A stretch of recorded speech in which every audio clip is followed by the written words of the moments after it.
Monday through Friday, Walters opens at noon for lunch, midday baseball watching, and even the occasional European soccer match. So, if you find yourself around the ballpark during the day, make sure you walk on over to Walters. Walters is the perfect place to watch the Nats and NBA playoffs with friends. If the weather's good, check out the patio. If it's raining, there's plenty of room inside. Here it is. Swinging a chopper left side. Fair ball down the line. 2-run score. Herrera, a wide turn at first, will head back to first. And the Phillies have scored a touchdown in the bottom of the fourth. A bounding ball, 2-run single up the third base line. Perfectly placed with Castro off the line. And it's now a 7-3 Phillies lead. The 2-1. Swinging a high drive to right field deep. Soto back to the track, feeling for the wall, and there it goes. Opposite field, 3-run homer, JT Realmuto, and it's 12-6 Phillies. Just as soon as the Nationals are back in it, they're not. Home run number 5 for Realmuto, opposite field, 3-run blast. And welcome to Nats Chat for Monday, June 7th, 2021, along with Nationals insider Mark Zuckerman of MASNsports.com. I'm Al Galdi, host of the Al Galdi podcast. Well, I do believe that it has been accomplished. Every last Major League Baseball fan under the age of 30 has now been extinguished by means of what happened at the sit on Sunday afternoon. A 12-6 9-inning game between the Nationals and the Phillies that took 4 hours, 26 minutes, featured a 7-run Phillies bottom of the fourth that lasted for about 40 minutes, featured the two teams combining to use 13 pitchers, and included delays for an injured home plate umpire and the protective netting falling. If you wanted to put people to sleep, if you wanted to drive people away, this is how you do it. Great job, baseball. And, oh, by the way, another loss for the Nationals, another series loss for the Nationals. Rob Manfred, call your office come Monday. Hello, Mark. How are you? Hello, Al. Yeah, you got your bullpen game. Wasn't it exciting? Let's do the Tampa Bay Rays. Let's just throw as many relievers as we can out there. It'll be great. Awful. It was awful. The game was as bad of a watch as you're going to get. Although, by the way, speaking of the bullpen game, you pressured Davey Martinez in his pregame Zoom press conference about Brad Hand. I noticed that, and I was proud of you for doing that. Of course, the Nationals didn't end up doing it. Mark Zuckerman, MASNsports.com. I'm just curious, as you were mapping out your potential pitching plan for today, did the idea of using an opener just for the first inning, is that something you thought at all, especially because they've got a couple lefties near the top of their lineup? Yeah, we definitely thought about that. No, Brad Hand was like the only guy who didn't even pitch in this game. You know, we got to the end of it, and he was explaining his reasoning for going with Austin Voth. I thought, he's in a good mood. Let me see if I just throw this out there. And he was having none of it. Although he said they did, as they were mapping this all out, they thought about the idea of an opener, but he mentioned Sam Clay and Wander Suero. He did not mention Brad Hand, and I wasn't going to go there and press that issue with him. Clearly, that was not in his mind at all. I'm not sure it would have helped. I mean, the sad thing about all this, there's a lot of sad things from this game, but to me, the saddest thing is Voth was great. It was set up to maybe work. I mean, who knows how it would have all played out, but he retired all 6 batters he faced. He looked really good. And then that really unfortunate incident where he gets hit in the face with a pitch and he broke his nose. 3-1, and that one, look out. Did it hit Voth in the face? I think it knocked his helmet off. And Voth is down holding his left eye.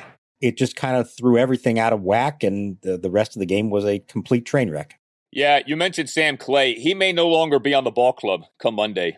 We'll see what ends up happening with that. For once, though, we're going to start with the Nats pitching because the hitting was actually halfway decent on Sunday. That's actually one of the shames of the game, is that the offense was awake, and the Nats ended up giving up 12 runs. So this is the way it goes when you're a bad team. You know, when you hit, you don't pitch. When you pitch, you don't hit. So the Nats go with this oh-so-rare bullpen approach to the game. Like Mark said, Austin Voth started the game and was doing really well. You know, it would have been interesting to see how long he would have lasted for. I mean, I'm not saying he would have gone 8 innings, but I don't know, 3-4 innings maybe. 2 perfect innings with a couple of strikeouts. Then he has to leave the game off getting hit by a pitch from the Philly starter Vince Velasquez, top of the third. Voth, in attempting to bunt on a 3-1 pitch, taking a 90.5 mile per hour four-seam fastball off his batting helmet and face. And Davey told you guys after the game, right, Voth suffered a broken nose. Yeah, broken nose. He's going to have to spend the night in Philadelphia and have it reset. So, you know, obviously not great. Now, that could have been a lot worse, I suppose. And as far as we know, we didn't break any other bones in the face. There's a lot of potential for stuff there. Maybe that slight little deflection off the brim of his helmet absorbed some of the blow. I mean, it was ugly. He was bleeding right away. You saw Davey burst out the dugout. Paul Assard, the trainer, immediately get a towel on his face. That's kind of the nightmare. That and then the comebacker line drive to the pitcher. Those are the two nightmares in baseball right now. Hopefully it's nothing worse than that. We saw Max Scherzer break his nose in a very different manner a couple of years ago, fouling off a bunt attempt during BP. He came back, of course, and pitched the next day, but he's Max Scherzer. So we'll see. It'll be a few days till we see Voth and know what is next for him. You hope everything is fine, no other significant damage, but not to go off the rails on a game that did go off the rails. But Davey used that as a means of bringing up an issue that is becoming a big deal in baseball, and that is the sticky stuff that pitchers are using, and the MLB appears to be cracking down on. And he didn't say it was necessarily caused this particular incident, but he is worried that if MLB cracks down completely on pitchers being allowed to use whatever stuff they're using to get a grip on the ball, that could lead to more of these things. And that's always been the fear. And I've heard it from many hitters over the years too. They're okay with pitchers using pine tar and stuff if it's just to get a grip, because they don't want 98-mile-an-hour fastballs going at their head. And Vince Velasquez was all over the place in this game. So it wasn't a shock that pitch, that wasn't one errant pitch. He had a lot of them. Now, this is a complicated issue for baseball to sort out. It's not just about getting a grip. It's about increasing spin rate. It's about making the ball move in weird ways. It's not a simple solution, but I thought it was interesting that Davey brought that up in regards to the Voth hit by pitch and how this attempt by baseball could maybe lead to more of these situations. Yeah, so a few things. So first of all, Velasquez is all over the place. He came into the game with a walk rate of 5.7 walks per 9 innings, which is atrocious. Okay, the guy can't find the plate to save his life. If you watch the game, you saw Velasquez staring intently at Voth after what happened. He clearly felt bad. He was, all over the map. He hit Victor Robles with a pitch. The other thing, though, with the sticky substance stuff, this is one of these classic gray area, highly complicated issues with baseball where it's illegal to use a foreign substance, but it's been okay for years to use a foreign substance because everyone kind of recognizes you need to use a foreign substance in order to maintain control. But if you go too far with the foreign substance, you can doctor things like you just outlined, the spin rate, you can impact how you pitch the ball. So, it's not unlike the PED thing where, we'll look the other way, but okay, now we don't want to use too much of it. Baseball's got to get its act together on this stuff. You either can use it or you can't. And if you want people to use it to a certain extent, they got to come up with some sort of uniform substance that everyone's allowed to use, is readily available to pitchers, and stop with this, winking and nodding at this thing. Because I think Davey's right. Like, there is this fear of guys will be throwing pitches all over the map because they can't control pitches. But at the same time, there are clearly people using this to their advantage right now. And it has become a big issue. And I also would say this, and not to derail us even further, but this is another reason why I don't think pitchers should bat. These guys are subject to injury. Nobody's going to care because it's Austin Voth. But if that's Steven Strasburg or that's Patrick Corbin or that is Max Scherzer, even though I know he came back from his instance, again, hit by pitch a few years ago, that's a big deal that a guy making hundreds of millions of dollars has to miss time because some doofus throwing the baseball couldn't control it and hits the guy in the face and the pitcher breaks his nose. Like, that's not what the game is for. That's not what the game needs. So this, to me, is further ammunition for the universal DH. But again, that's another conversation. Well, all right. But if it's the DH, he could get hit in the face. That's just as bad. I mean, anybody can get hit in the face. It's not unique to a pitcher batting. No, but pitchers are not used to batting. And you would think, in theory, a DH will be more adept at protecting himself. Maybe you can't avoid it. Sometimes you can. I mean, I'll concede that. But especially when you have guys who aren't used to hitting, and it's not like Voth is used to hitting a ton, I think these guys get put in uncomfortable spots. I mean, you tell me, how often do pitchers practice batting? Does it happen that often? I mean, I've heard it said that some pitchers don't even practice batting. They don't care about it. I think they get put in really bad positions like this. They probably don't do it as much as they should or as much as they used to. They do always, the day that a guy is starting a game, he will take a round of BP in the cage. A lot of times they have an early, at least bunting session with pitchers as a group. But now, yes, in Austin Voth's case, because he has been a reliever all this year, so he's not used to batting. Now, he has been a starter his whole life, so it's not totally foreign to him. So I get what you're saying. We're talking about one incident here. I don't think it mattered who was batting in that particular situation. They were going to get hit in the face with it. But sure, there may be times that a pitcher is less adept at getting out of the way than a regular hitter. Yeah, and we've seen pitchers, too, get hurt, like running the bases. Masahiro Tanaka got hurt running the bases, Dylan Bundy, etc. But anyway, that's another issue. So Voth looked good. That's the shame of it. He looked good. He ends up having to leave the game. Wander Suero comes in, and he looks good. Perfect bottom of the third. We're off and running. We're doing nicely with this bullpen approach. The Tampa Bay Rays are red with envy watching the Washington Nationals on this Sunday. And then comes the Sam Clay, Kyle Finnegan, Paolo Espino, Tanner Rainey experience. Those four guys combined to allow 12 runs, 8 earned in 3 innings, and nothing was worse than that Phillies 7-run bottom of the fourth.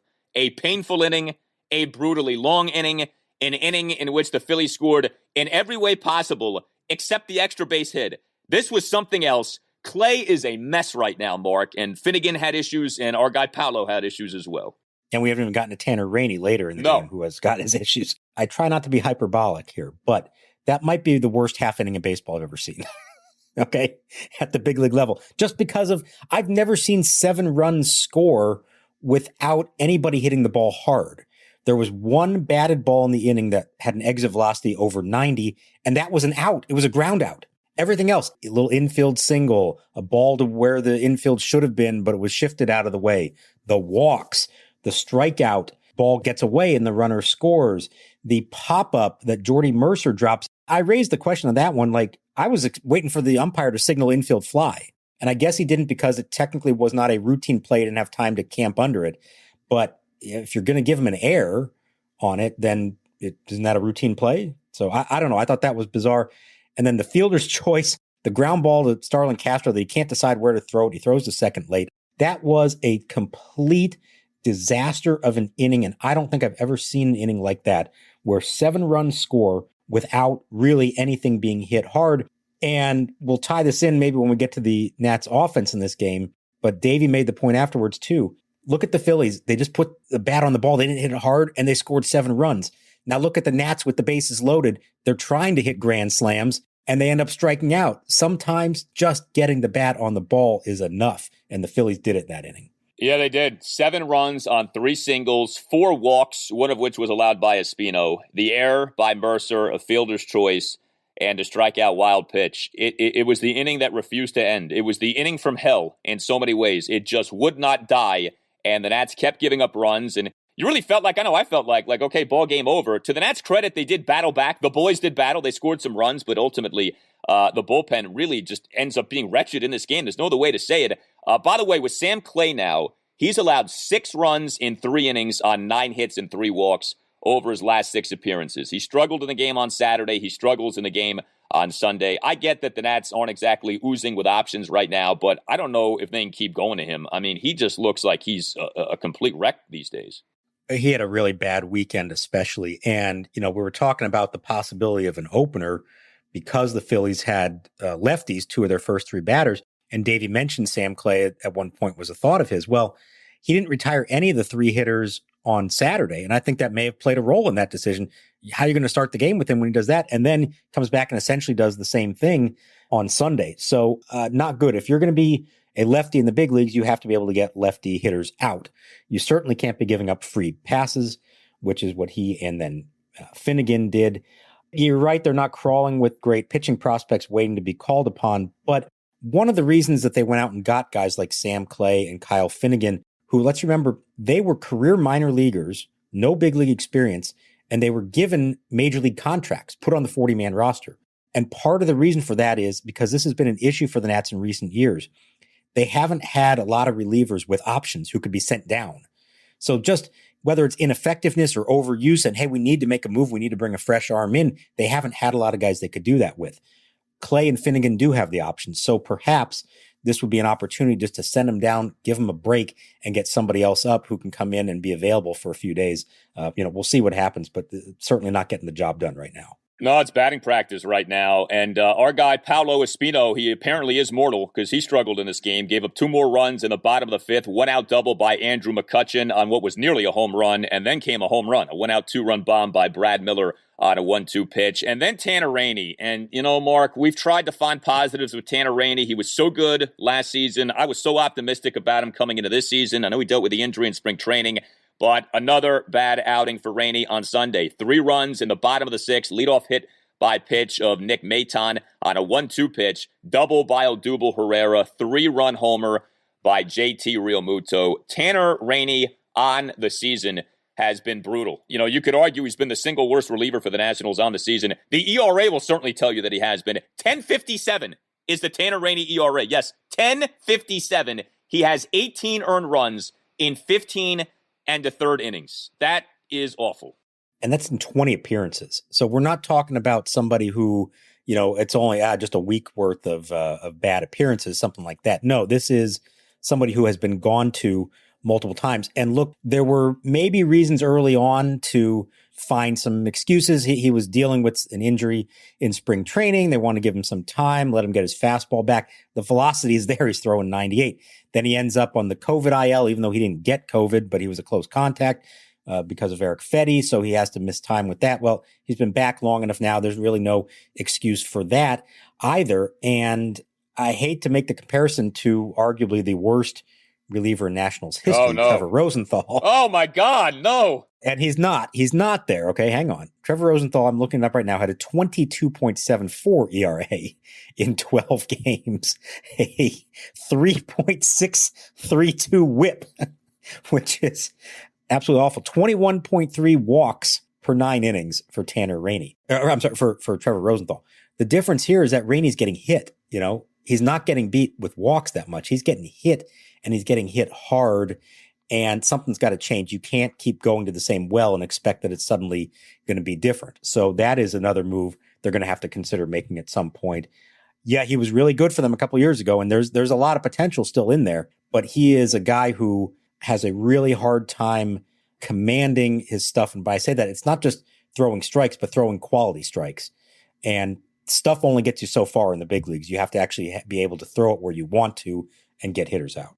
Just the mere invoking of the name Trevor Rosenthal gives everyone listening to the Nats Chat Pod right now the heebie-jeebies. Trevor Rosenthal, who infamously had an ERA of infinity for the longest time just a few years ago. That might have been unfair of me. Same initials, too, of Tanner Rainey, TR. Something about Yes. that, too, we got to wonder about. But, yeah, it's rough right now with Tanner Rainey. We can end with a bright spot here. Kyle McGowin. I love what we're seeing from Kyle McGowin. All he does is what is asked of him.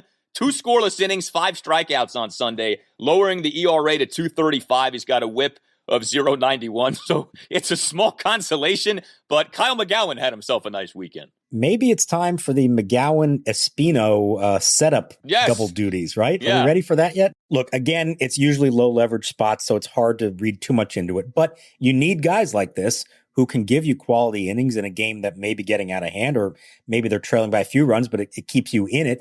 That wasn't quite the case here on Sunday. But no, I've liked what he's shown. I mean, his slider is for real. And I mean, he throws it a ton. And if he doesn't have it, that's kind of his only method of attack. But when he throws it where he wants to, it can be pretty effective. And I'm interested to see in the long run what might become of it. As a guy who was a failed starter and became a reliever full time, found that one pitch that works for him. And hey, he may have a career, you know, because of it. But the state of things is not real good right now, I think, as we've discussed. And a bullpen that was looking like a bright spot there for a while is not so much looking like a bright spot anymore. And, you know, yeah, they've been worked a lot. Maybe that's some of it. And if you're getting more innings out of your starters, it allows everyone to be in a better position. But I think we are getting to a point here where Davey's got to not necessarily just consider these guys for their roles based on their track record or what they're supposed to be, but at some point start using them based on how they're actually performing. And that's where some of these lesser names might have earned the right to pitch in higher leverage spots over guys who supposedly have a track record and have earned the right to pitch in those spots, but aren't really deserving of it right now. Yeah, I mean, we are fast approaching into the territory of what do you have to lose exactly, okay? Like, what would be so bad about giving Kyle McGowin more high-leverage appearances? I mean, you know, you're not doing well. You're not a good team. You're having a bad season, and you're bad in a lot of different areas. You know, their bullpen ERA, which is pretty good for a while now, is right around 4. The bullpen has come back down to earth big time over these last few weeks. All right, so we have all had that dream. Tie game, bottom of the 9th, bases loaded. Well, on FanDuel Sportsbook, you get more than just one shot to swing for the fences. That's because FanDuel is letting you place your first bet risk-free. You heard that right. New users get up to $1,000 back in side credit if your first bet doesn't win, and it only gets better from there. Once you have an account, you'll have access to same-game parlay insurance, all season long. That's up to $25 back in site credit each day if your same game parlay bet falls one leg short. This way you can combine multiple baseball bets for an even bigger win. There's a reason that FanDuel Sportsbook is America's #1 sportsbook. The app is simple to use. It's got great odds on all different betting markets, unique fun bet types like same game parlay and always on promotions to let you get more action out of every game day. And when you win, FanDuel will pay you your winnings in as little as 24 hours. All you have to do is download the FanDuel Sportsbook app and sign up with promo code CHAT to get in on the action. That's FanDuel Sportsbook, promo code CHAT. And games on Monday include Miami at Boston at 5:10. Good pitching matchup. Pablo Lopez with a 2.82 ERA facing the former Nationals prospect Nick Pivetta, who's actually having a nice season, 3.77 ERA. How about we go with the Red Sox? 21 plus and present, Colorado, Iowa, Illinois, Indiana, Michigan, New Jersey, Pennsylvania, Tennessee, or West Virginia. First on my real money wager, only for risk-free bet. Refund issued as non-withdrawable site. Credit that expires in 7 days. Restrictions apply. See terms at sportsbook.fanduel.com. Gambling problem? Call 1-800-522-4700 in Colorado. 1-800-BETS-OFF in Iowa. 1-800-9-WITH in Indiana. 1-800-270-7117 for confidential help in Michigan. 1-800-GAMBLER, New Jersey, Pennsylvania, Illinois, Virginia, Tennessee. 1-800-889-9789. Or in West Virginia, visit www.1800gambler.net. I mentioned one of the shames of the game being that the Nationals offense for once actually had a pulse. The Nats, off having totaled 5 runs over the previous games, scored 6 runs on Sunday. Nats finished with a double-digit total of hits, 10. Okay, so just barely double digits, but you got to double digits. 10 hits to go with 3 walks. Nats went 4 for 11 with runners in scoring position. But because the Nats lost, you focus on some of the things that did not go so well offensively. And one of the things that stood out big time on Sunday and really stood out throughout the weekend was Kyle Schwarber. Now, Schwarber, to his credit, fought through this right knee situation, only ended up missing 1 game. He ended up being the Nats starting left fielder in all 3 games in this series. I give him credit for that, all right? You know, Schwarber's tough as nails. We saw that in 2016 with him playing in the World Series off suffering the torn ACL the previous April. So you never question Kyle Schwarber's toughness. But here's the bottom line. Kyle Schwarber in this series went 0 for 12 with a walk and 4 strikeouts. Kyle Schwarber on Sunday as the Nationals' cleanup batter, 0 for 5 with 2 strikeouts. He left 6 men on base.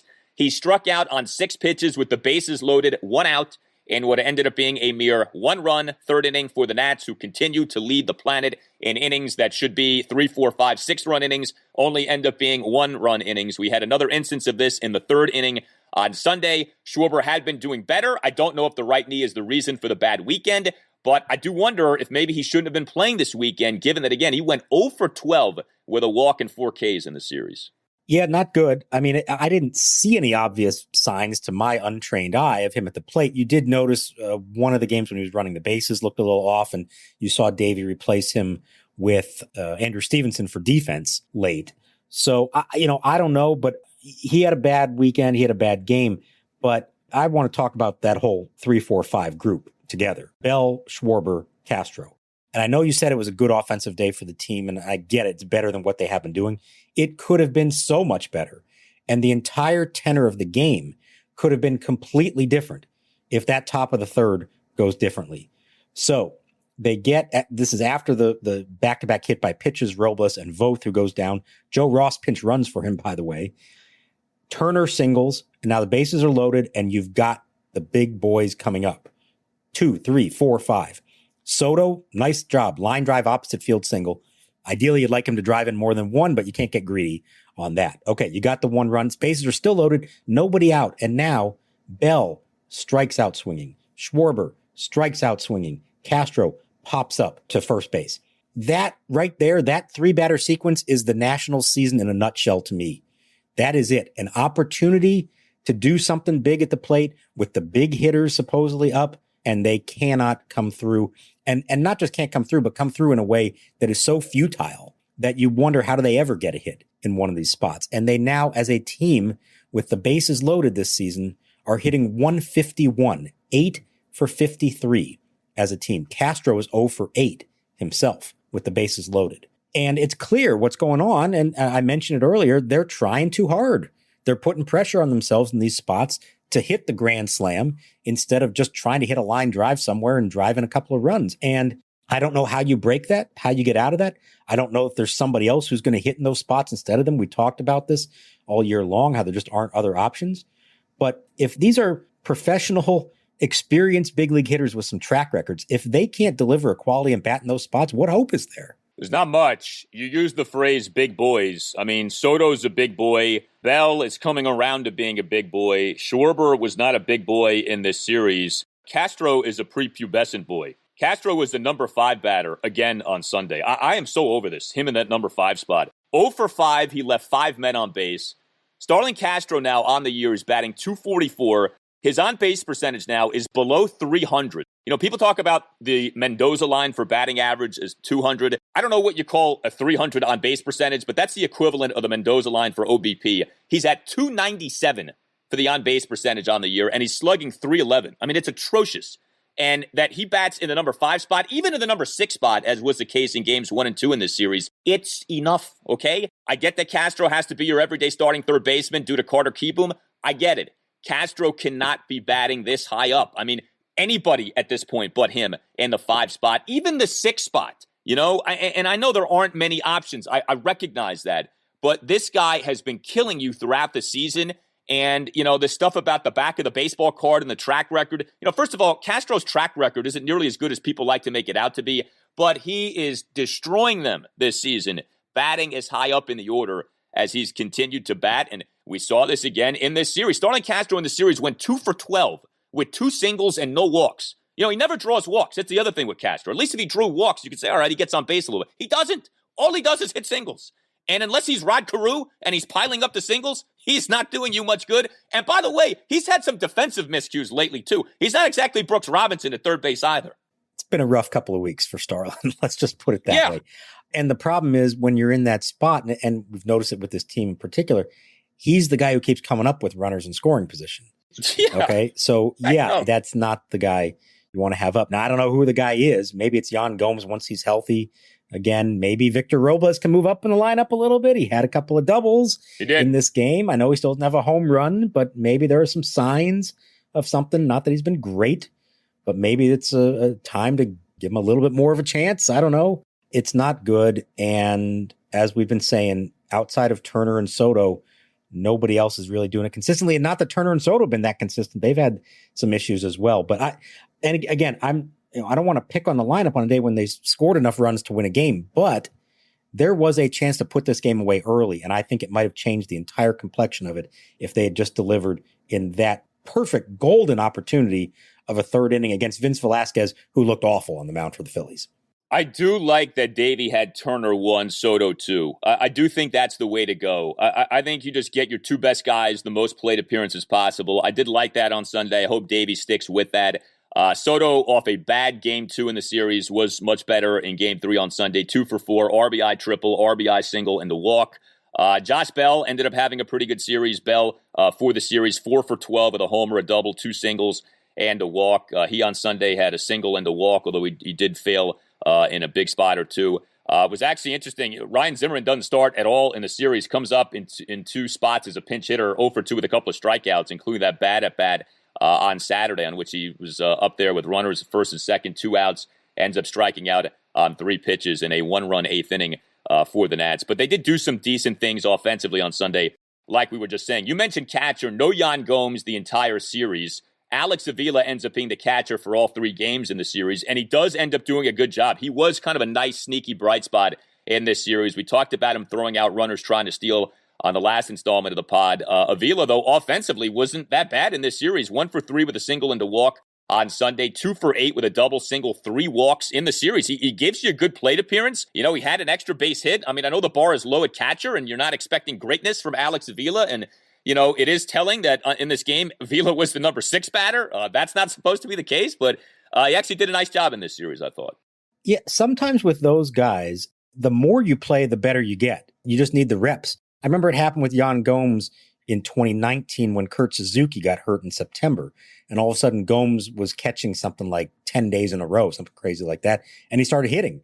And his numbers up to that point in the season were really bad, not up to his career norms. And then he starts hitting. And he mentioned that just seeing pitches every day and getting 4 at-bats a day can make a difference. So maybe that's something that happened there with Avila, and maybe as they move forward, there will find some more opportunities for him. We've seen certainly behind the plate, he more than holds his own. He had a great defensive series. Not that Gomes has been bad there. He's been one of the best in baseball.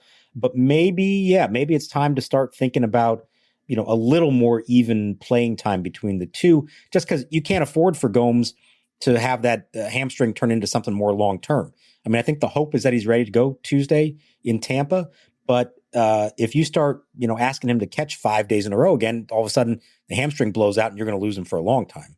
It's funny to me with the Nats at catcher because they've not done a good job of developing catchers, but they've actually done a really nice job of acquiring veteran catchers in recent years. You think about Gomes, you think about Suzuki, you think about Alex Avila, you think about Jonathan Lucroy and his brief stint as the Nats catcher early this season. So whatever the reason, Rizzo's got an eye for acquiring veteran catchers who come here and actually do a halfway decent job. And Avila this weekend, I want to give him credit. He did do a nice job in this series. But it does end up being another series loss for the Nats. They're not winning. They're losing. The Nats now are 24-32 on the season, have a run differential of -31, and the Nats now are 1-4-1 over their last 6 series, and the lone win in that stretch in terms of a series win was the 3-game sweep of the Orioles. See, that's another thing about the Nats this season, not to make everyone feel even worse about things right now, but go back and look at who they've defeated. Like the teams that have accounted for the Nationals' mere 24 wins on the season.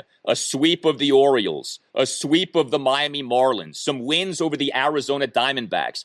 The Nats aren't consistently beating good teams, and even when facing, middling teams like the Phillies, I don't know about you, the Phillies were not impressive in this series. I don't look at the Phillies as like, oh my God, well, it was the Phillies. No, Phillies aren't a very good team. To me, they're sloppy defensively. They don't overwhelm you offensively. They have some guys who can hit, that's true, but they're not great offensively. The pitching, I think, leaves a lot to be desired beyond Zach Wheeler, but the Nats lose 2 or 3 to the Phillies, and, it's 8 games below 500. Davies talked about how now it's go time. We're still waiting for the go time to begin here.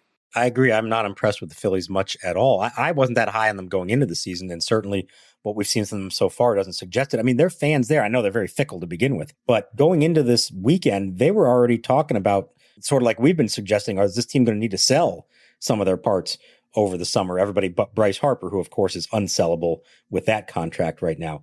So no, I mean, it was there for the taking. And that's the problem, is that the same thing that happened in the Braves series. You can say the Nats are in position to win these series. They're not getting blown out. They're not, at the end of these series, you aren't saying man, they don't belong on the same field as these guys. That's not happening. They are putting themselves in a position where you have one more good game. You might take 2 out of 3 and you're feeling a lot better about yourselves. And then inevitably, in that one game they need to win, they find ways to lose. And that's a problem. I suppose you could say, okay, eventually some of these things are going to flip and maybe they'll have some better luck and all it would take is 1 or 2 things. But when that's happening every single night and we're now more than a third of the way through the season, and we've said over and over, there's no white knight coming. There's no great prospect. There's nobody coming off the IL that's going to save the day for them. I don't know how they're going to turn these winnable games into actual wins without something really dramatic happening. You can always email us at the Nats Chat Podcast, natschatpodcast@gmail.com. Tom in Rockville wrote us of something we talked about in the last installment. He said, guys, love the podcast. I listen every day. Thank you, Tom. He says, you can't trade Max because he's 112 strikeouts away from 3,000 career strikeouts. Why is no one talking about that? If he gets there, it will be one of the few highlights of the season. So this is what we've been reduced to, talking about a career strikeouts milestone that Max Scherzer at some point will be getting to. And that's a great achievement when Max gets it. I get that. That is not a reason not to trade Max. And if that's one of the things we have to look forward to the rest of the season, we're all in trouble with this Nats team. I'm not sure that the 3,000 strikeout milestone alone, it would be what persuades the Nats not to trade Max Scherzer. But I think there's a larger point there. And I've sort of brought this up a little bit, and we've been careful not to, really harp on this at this point in the season. But even if this path for the season continues down this direction, and it's clear they're not going to win this year, and I know it's his last year of his contract, he is still right now, with all due respect to Ryan Zimmerman and Juan Soto, he really is the face of the franchise right now. He's going to be the first Hall of Famer to go in with a Nats cap on his plaque. He alone is reason to watch them every 5th day. no matter how bad the team is, no matter what happens in August and September, if Max Scherzer takes the mound, that's a reason to watch. And as we've also said, I think, and again, let's see how the season plays out, but I think he is agreeable to returning next year, depending on what the state of the team is and where they're moving. And I think he'll take a pay cut and all that kind of stuff. So is whatever you would get in return for him, is it that much going to make a difference in your long-term ability to contend again, that it's worth it to get rid of a franchise icon when you may still have another year or two of him doing great things, setting milestones, finishing out his Hall of Fame career in your uniform? I think it's an interesting question, and I don't think it should be discounted. I don't think they need to be completely cold and calculated in this decision, and it's just about dumping a guy who's about to be a free agent to try to get a couple of prospects in return. Well, why couldn't you trade him and then re-sign him? I mean, that has happened. Max is a smart guy. He's a big sports fan. He understands that the Nats need to replenish their farm system. It's a compliment to him that his name is coming up already in trade talks, not an insult to him. He is a great pitcher. He has value. I mean, do you think there's no chance that you could do like the Aroldis Chapman thing where you trade him away and then re-sign him? It's not no chance. Of course, it can always happen, especially if you have a good relationship between the two. But, you don't know. You don't know for sure. And let's say they trade him to, I don't know where, and he ends up maybe winning another World Series with a team that says, hey, we'd like to bring you back for another year or two here and go for another title.